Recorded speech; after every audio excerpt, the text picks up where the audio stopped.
देखिए मेरा मानना है कि पारसनाथ जो सदियों से इस भूभाग में जो लोग रहे हैं, जिनका बस-बसाव है, पहला अधिकार उनका होता है और झारखंड में कहा गया है कि झारखंड की हर एक साधन संसाधनों में पहला अधिकार आदिवासी मूलवासी का होता है। तो उस नाते कहीं न कहीं झारखंड सरकार हो या केंद्र सरकार हो, उन्होंने बिना सर्वे का, बिना कोई जाँच का और बिना वास्तविकता से परिचय होते हुए उन्होंने ये निर्णय और फरमान जारी करने का काम किया है। तो इसलिए मेरा मानना है कि इस पर सरकार को पहल करनी चाहिए और इस पर एक चिंतन बैठक होनी चाहिए और सभी समुदाय के लोगों को इसमें भागीदारी होनी चाहिए। उसके बाद एक आप परिसर के लिए कुछ बात रख सकते हैं कि परिसर परिसर में अनुशासन को पालन किया जा सके। बट अगर आप पूरे पारसनाथ पहाड़ में अगर अनुशासन की बात करते हैं, तो मुझे लगता है आने वाले दिन यहाँ अराजकता होगी। कारण कि पारसनाथ पहाड़ लगभग 16,000 एकड़ में फैला हुआ है और वह तोपचांची प्रखंड, डुमरी प्रखंड, पीरटांड प्रखंड के लगभग 35-40 गाँव ऐसे आते हैं, जिनके लोग प्रतिदिन इस पहाड़ में आते हैं। कभी मवेशी के लिए पत्ता लेने के लिए, कभी अपने जलावन की लकड़ियाँ बीनने, तो कभी आपका आर्थिक व्यवस्था भी उनकी काफ़ी यहीं से मजबूत होती है। चाहे आप किसी भी हाट में मार्केट में चले जाएँ, डुमरी का मार्केट लें, हरलाडी का लें, राजगंज का लें, तोपचांची का लें या फिर चिरकी का लें, जो वहाँ पत्ते आते हैं, जो पत्तल आते हैं, वो इसी पहाड़ से आते हैं और वो आदिवासी मूलवासी उस कार्य को करते हैं। तो इसीलिए मेरा मानना है, जिनके जीने का साधन है उनसे, और इनका भी देवता बुता इनकी भी आस्था वहाँ है, तो उनसे इसे अलग ना किया जाए, ना ही छीनने का कोई प्रयास किया जाए। बाकी जिस समुदाय के बारे में लोग चर्चा कर रहे हैं, जिनका समर्थन कर रहे हैं, वो बहुत धनवान लोग हैं। वो चाहेंगे तो इस वर्ल्ड में कहीं भी अपने अस्तित्व की रक्षा के लिए अपनी स्थापना कर सकते हैं। लेकिन इस पूरे विवाद में जिस तरीके से गिरिडीह विधायक का नाम सामने आ रहा है, वो बोल रहे हैं कि हम बैठक करके समन्वय बना रहे हैं कि ताकि सभी लोग जैसे पहले था वैसे ही चलता रहे, लेकिन आदिवासी विरोध कर रहे हैं। आप यहाँ के लोकल हैं, किस तरीके से देखते हैं? क्या लगता है कि सरकार गिरिडीह विधायक जो है उनके कामों को किस तरीके से देख रहे हैं? देखिए गिरिडीह विधायक का जो स्टेटमेंट अभी तक मैंने पढ़ा नहीं है, सुना नहीं है, लेकिन देखिए मैं स्पष्ट करना चाहूँगा, तार्किक होकर इन विषय पर जांच होनी चाहिए, तार्किक होकर इस विषय पर सोचना चाहिए। आस्था का विषय, ठीक, आस्था का सम्मान करते हैं, लेकिन उनका जैन समुदाय की अगर बात कही जाए तो उनकी आस्था के जो केंद्र है, हम उनकी आस्था का सम्मान करते हैं, लेकिन उनका एक भी गांव यहाँ नहीं है। आज मीडिया के बंधु लोग, आप लोग रांची से चल कर आए हैं, कोई गिरिडीह से चल कर आए हैं, कोई अन्य जिलों से चल कर आए हैं, हजारीबाग बोकारो से भी चल कर आए हैं, धनबाद से आए हैं। आप एक बार यहाँ जाँच कर लीजिए, उनका एक भी गाँव नहीं है। तो जब उनका एक भी गाँव नहीं है, तो अगर वे लोग अगर समस्त पहाड़ पर दावा करते हैं आस्था के नाम पर, धर्म के नाम में, तो ये कतई उचित नहीं है। इसीलिए मेरा मानना है, ये पहाड़ समुदाय का है, ये पहाड़ उनका है जो आदिम काल से यहाँ बस-बसाव करते हैं। वो बड़ी ऊंची इमारतें नजर आ रही है, मंदिर नजर आ रही है, ये कौन सी जमीन है? ये सीएनटी, मैक्सिमम ज़मीनें जो हैं सीएनटी की हैं और यहाँ जो ज़मीनें माने ली गई हैं, और जहाँ तक मेरी जानकारी है, कुछ संथाल की हैं, कुछ कुड़मी की हैं, कुछ घटवाल की हैं, कुछ एससी समुदाय की हैं, कुछ अन्य वर्गों की भी हैं। तो कुल मिलाकर ये यहाँ के झारखंड के जो, हाँ ठीक है, उनका कहना अगर है कि रोज़गार बढ़ रहा है, तो हम वही कहना चाहेंगे, रोज़गार के नाम पर, विकास के नाम पर जो बाकी कंपनियों, चाहे बीसीसीएल हो, ईसीएल हो, टाटा हो, उन्होंने झारखंडियों के साथ छल किया है, उसी प्रकार का हो रहा है। आप कहीं चले जाएँ, बोकारो, दुगदा, चंद्रपुरा होते बेरमो, फुसराब, झरिया के खदानों में चले जाएँ, झारखंडी लोगों को रोग विस्थापन, पलायन के सिवा कुछ नहीं मिला है, बल्कि बड़ी-बड़ी इमारतें अन्य लोगों की हैं जो इस राज्य से वास्ता नहीं रखते, जिनका एक बित्ता ज़मीन तक नहीं गया है। तो इसलिए कथनी और करनी में बहुत अंतर होता है, और विशेषकर उनका धर्म का दर्शन कहता है धन का संचय ना करना, जबकि आंकड़े कहते हैं कि भारत देश में सबसे अगर संपन्न और सबसे धनी कोई समुदाय है तो वही विशेष समुदाय है, जिसके लिए आज पारसनाथ के फेवर में सब खड़े हो रहे हैं। आपसी समन्वय की बात करते हैं, लेकिन आज आपके आने से कुछ लोग दुखी दिखे स्टेज पर। देखिए आप देखिए, हम लोग, मैं बोकारो से आया हूँ, मैं 4-5 लड़कों के साथ आया हूँ। हो सके कुछ साजिश भी हो सकती है, कुछ लोग चाहते हैं कि हम आपसी सामंजस्य ना करें, कुछ लोग चाहते हैं आदिवासी मूलवासी की एकता बरकरार ना हो, इसीलिए हो सके कुछ लोग साजिश किए होंगे, लेकिन मैं तो बोकारो से डायरेक्ट यहाँ आया हूँ, 4-5 लड़कों के साथ आया हूँ।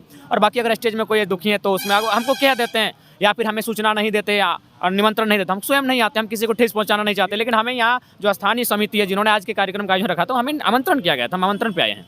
आपको एक तरफ गाना और राज दोनों ने जो नोटिस निकाला, उसमें कहीं भी मारांग का जिक्र नहीं है, इसको लेकर भी आहत है। हाँ बिल्कुल आहत रहेंगे। मारांग मोरू आस्था का केंद्र है संताल समुदाय के लिए, ठीक उसी प्रकार बाकी जो अन्य समुदाय हैं उनके लिए भूमिया जी आस्था का केंद्र है।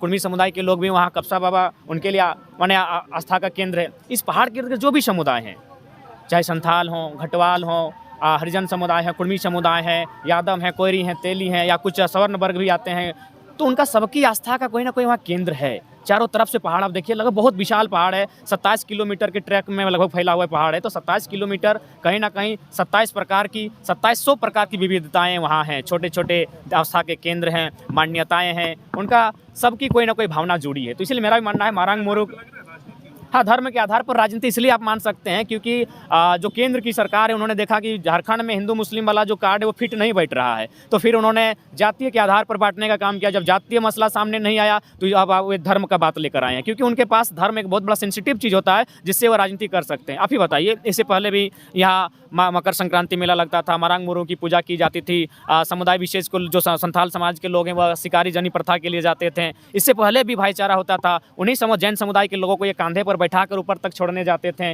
उन्हें कांधे पर लेकर फिर 4 घंटा सफर करके आते थे। तो ये अभी अचानक ऐसा हुआ है, यानी इसके पीछे कोई ना कोई कार्य कर रहा है। और मेरा मानना है इसमें शुद्ध रूप से कुछ राजनीतिक शक्तियां कार्य कर रही हैं और कुछ बहुत बड़ी धनी शक्तियां काम कर रही है, जिनको कॉर्पोरेट्स के माध्यम से इस पहाड़ को अपने कब्जे में लेना है। देखिए, उसके बाद ये इको सेंसिटिव जोन था। इको सेंसिटिव जोन का मतलब सभी जानते हैं सीधे अर्थों में कि आप वहाँ के पर्यावरण को, वन्य जीव है उन्हें डिस्टर्ब नहीं कर सकते हैं, बड़े बड़े उद्योग का निर्माण नहीं कर सकते हैं, बड़ी बड़ी बिल्डिंगों को नहीं बना सकते हैं। आप सर्वे कर लीजिए, यहाँ जितनी महंगी महंगी कोठियाँ बनी हैं, जितने ऊंचे ऊंचे कोठियाँ बनी हैं, शायद पूरे झारखंड में कहीं बना होगा। तो इको सेंसिटिव जोन को भी तौहीन किया जा रहा है, पर्यावरण को भी तौहीन किया जा रहा है। तो इसीलिए मेरा मानना है केवल और केवल कुछ कॉर्पोरेट्स और कुछ राजनीतिक षड्यंत्र के तहत आज पारसनाथ का विवाद को लेकर आया है। इससे पहले भी जो लोग जैन समुदाय के लोग पूछिए, आज भी वे लोग महाराष्ट्र से आते हैं, गुजरात से आते हैं, राजस्थान से आते हैं और उनको कांधे पर, यहाँ के आदिवासी मूलवासी कांधे पर लाद कर डोलियों में बैठाकर लगभग 10 किलोमीटर है पहाड़ ऊपर चढ़ने में, वहाँ तक छोड़ कर आते हैं, फिर ले कर आते हैं। तब तो भाईचारा थी, तब तो कोई विवाद नहीं हुआ, तब तो पवित्रता बनी रही। जब हमारे कांधों पर ये चढ़ के गए, अचानक पवित्रता नष्ट होने लगी। इसका मतलब स्पष्ट है,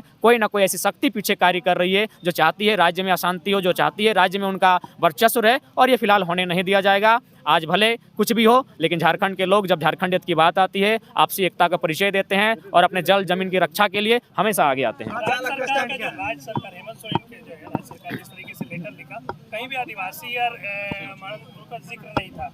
क्या लगता है कि मुख्यमंत्री को जो लेटर था उसको लेकर क्या करेंगे? देखिए, मेरा मानना है ये बहुत दुर्भाग्य और दुख का विषय है कि मुख्यमंत्री स्वयं आदिवासी समाज से आते हैं और उनको जानना चाहिए मारांग मुरु उनके लिए कितना पूजनीय है और कितने गौरव मान के प्रतीक हैं, उनकी आस्था के प्रतीक है। और उनका अगर जिक्र नहीं होता है तो कहीं ना कहीं वे किसी दबाव में है, और वो दबाव कहीं ना कहीं पूंजीपति का है। उन्हें आज, इसीलिए मैं बार बार कहता हूँ, आज के जितने भी नेता मंत्री विधायक चुन के जा रहे हैं, उन्हें राज्य की हित से कोई वास्ता नहीं है। वे राज्य के हितार्थ सुरक्षा के विषय में जरा भी तनिक भी वो विचारणीय नहीं है। अगर होते तो एक बार बैठ कर सोचते हैं कि इस पर क्या निर्णय होना चाहिए था। ये पहाड़ समस्त जो जन समुदाय है उनकी भागीदारी होनी चाहिए। यहाँ के पत्ते पर, यहाँ की माने जो भी पहाड़ के इर्द गिर्द जो गांव आते हैं उन लोगों की भागीदारी होनी चाहिए। आज भी हम लोग मेडिकल के लिए नहीं जाते हैं। आज भी जो पारसनाथ के इर्द गिर्द, आप लोग कभी सर्वे टीम लेकर आइए, हम लोग मेडिकल के लिए बाद में जाते हैं। हम लोग पहाड़ में पहले जाते हैं, वहाँ से जड़ी बूटियाँ, औषधियाँ इत्यादि एकत्रित करते हैं, फिर उन्हीं के साथ अपना इलाज करते हैं। तो हमारे लिए वरदान है, हमारे लिए अमृत समान है। अतः हमसे पारसनाथ पहाड़ अगर छीनने का प्रयास किया जाएगा तो मुझे लगता है यहाँ बहुत बड़े उलगुलान और विद्रोह होंगे, और हम चाहते हैं अराजकता ना हो। अतः परिसर जो जन समुदाय की आस्था केंद्र है,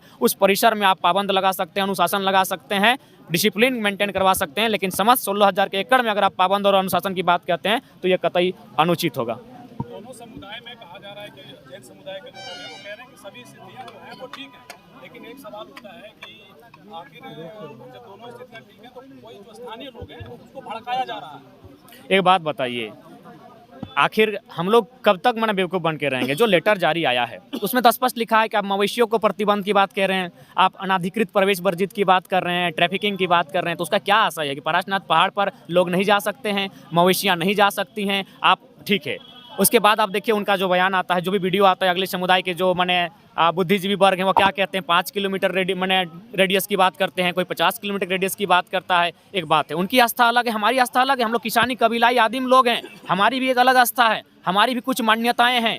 तो इसीलिए मेरा मानना है आपकी आस्था अपनी जगह है, हमारी आस्था अपनी जगह है। हम आपकी आस्था पर ठेस नहीं पहुंचाते हैं, अतः आप हमारी आस्था पर भी ठेस ना पहुंचाए। उसके बाद अगर तार्किक बात करेंगे तो बौद्ध दर्शन, जैन दर्शन से पहले कृषि युग था और उससे पहले शिकारी युग था। तो हम लोग तो शिकारी युग और कृषि युग से संबंध रखने वाले लोग हैं। हम आपकी सभ्यता से कई हजारों साल पहले हमारी सभ्यता का आगाज हुआ है। अतः आप सभ्यता के नाम पर, आस्था के नाम पर इंसान को लड़ाने का काम ना करें। जो यथावत पहले चलती थी वैसा ही चलता रहे। पारसनाथ पर सबका अधिकार हो, जन समुदाय की भागीदारी हो, सब लोग अपनी अपनी आस्था के अनुसार वहाँ पूजन करें, सब लोग अपनी अपनी ज़रूरत के साथ उस पहाड़ से पर्यावरण को क्षति पहुँचाए बिना लकड़ियाँ चुने, पत्ते लेकर आए और अपने दिनचर्या के साथ, अपने घरेलू जीवन के साथ आगे बढ़ने का कार्य करें। एक सवाल और, अमित साहब बीते दिन यहाँ पर आए थे और 1932 को विभाजनकारी नीति बताया था। देखिए, पहली बात है, माननीय जो गृह मंत्री हैं उनके पास थोड़ा सा बौद्धिकता का अभाव है। 1932 विभाजन कैसे हो सकता है? विभाजन के तहत ही भारत पाकिस्तान बना है। अब विभाजन से थोड़ी छूट सकते हैं। विभाजन के तहत ही बिहार झारखंड से अलग हुआ है। तो विभाजन नहीं, आप गलत मानसिकता रख रहे हैं। और भारतीय जनता पार्टी का जो एजेंडा वही होता है कि झारखंड में जितना ज़्यादा हो सके यूपी बिहार के लोगों को यहाँ स्थापित कर देना। पहला बात, हम यूपी बिहार का सम्मान करते हैं, खासकर बिहार का जरूर करेंगे क्योंकि वो हमारा बड़ा भाई स्वरूप है। लेकिन हमने उन्हीं से ना अलग राज लिया है, यानी अपना बंटवारा उन्हीं से अलग होकर लिया है। तो फिर हमारे बंटवारे पर वो इस प्रकार का दावा क्यों करते हैं? तो इसीलिए मेरा मानना है केंद्रीय मंत्री को थोड़ा सा सोचना चाहिए कि विभाजन क्या विषय है। जयराम भाई कोल्हान में 32 का खाद्यान्न वहाँ सर्वे लास्ट सेटलमेंट है 64 का है। कल कुछ लड़के आए हुए थे रांची में, वो बोले थे कि हमारा 64 का खाद्यान्न है, तो हम कहाँ जाएंगे? आप 32 की बात करते हैं, 64 क्यों नहीं बात करते? नहीं, हमने तो स्पष्ट कहा है कि 32 केंद्र बिंदु हो, क्योंकि 32 जो है 1932 का जो कैडेस्ट्रल सर्वे था वो लगभग 80% झारखंड में परिपूर्ण हो चुका था, 20% छूटा था। तो उनको आप देखिए, स्थानीयता झारखंड जिस स्थिति में है, यहाँ आप स्थानीयता को एक फेज में डिवाइड नहीं कर डिस्क्राइब कर सकते हैं। अतः यहाँ की स्थानीयता को डिस्क्राइब करने के लिए आपको 2-3 फेज में चलना होगा। तो 1932 जो है वो केंद्र माना जाए, उसके सहयोग के रूप में 1964, और जहाँ कुछ नहीं भी है तो वहाँ जो ग्राम सभा से एक विशेष तौर तरीकों के साथ विशेष तैयार किया जाए, जो यहाँ के स्थानीय लोगों का दावा करेगी कि ये लोग स्थानीय है और उनको स्थानीय होने के नाते नियोजन में अधिकार मिलने का कार्य होगा।